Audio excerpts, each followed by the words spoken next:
ভাই আমি এই জায়গার থেকে মনে করেন 25 কিলো দূরে বুঝছেন আমার বাসা। সেই জায়গার থেকে না আমি বাইকের তেনে এই ট্যাঙ্কি খুলে নিয়ে আইছি। হোন্ডার চালাই আমার সংসার চালাইতে ফার্স্ট আমার 4টা ফোলা বুঝছেন।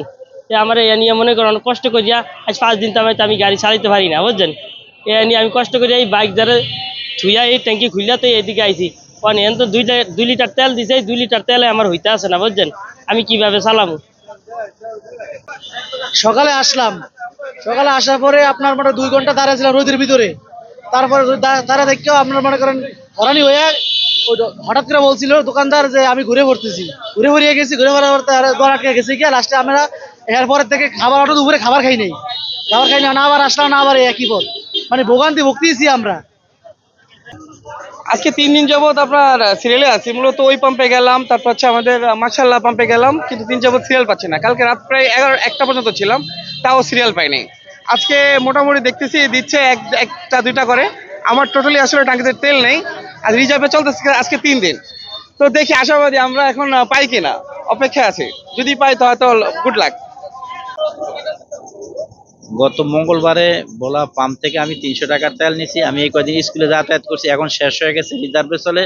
এখন আবার টাউনে আসছি কোথায় তেল পাই কিনা দেখার জন্য, এই জন্য লাইনে দাঁড়াইছি। অফিস থেকে 10 কিলো, এখান থেকে 10 কিলো দূর বাংলাবাজার অফিস থেকে টোল নিতে আসছি। তো 1 ঘন্টা পর্যন্ত সিরিয়ালে দাঁড়ায় আসছি, এখন পর্যন্ত টোল পাইতেছি না।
বন্ধ কিছু করার নাই।